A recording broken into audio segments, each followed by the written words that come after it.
Africa Content TV.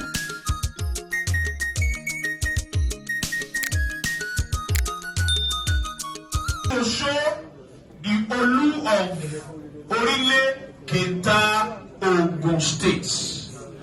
Kenta, ẹ má bínú ẹ dákun, Ìlọrin ni mo tún wá lọ jẹ́ Fúlàní. Gbogbo ọ̀sẹ̀ mi Ìlọrin mo sì ti lò. Ọ̀kan náà ni ẹ ṣe ogun ọ̀sẹ̀. Mo ní àǹfààní láti fi ọ̀kan nínú àwọn aláwọ̀ ọ̀dùn hàn lẹ́ẹ̀kan sí. Mo fi Alhaj Idris Connecting Nigeria. Ọmọ aṣíwájú Jagaban Jagaban Idris Aregbe 1. Ní máa padà sí wú. Àmín. Connecting Nigeria. Ọmọ aṣíwájú ní máa padà sí wú.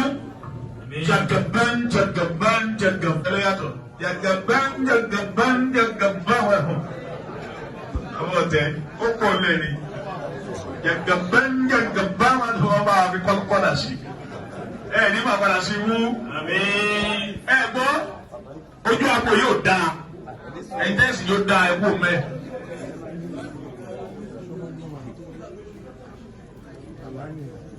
Okay.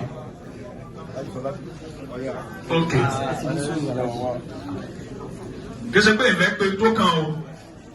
Àwọn tí wọ́n já pé àwọn ni cameraman and coverage ladies. Wáyé dín Ọlọ́run wà. Mo fẹ́ kí wọ́n dìde káwọn èèyàn wá pariwo Ọlọ́run lẹ́ẹ̀mẹ́ta fún wọn. Ẹ ti bẹ̀rẹ̀ wọn Ọlọ́run kọ́lẹ̀ gbé tóbi wọn. Ẹ bá pariwo lẹ́ẹ̀mẹ́ta fún wọn. Allahu Akbar. 1. Allahu Akbar. 2. Allah.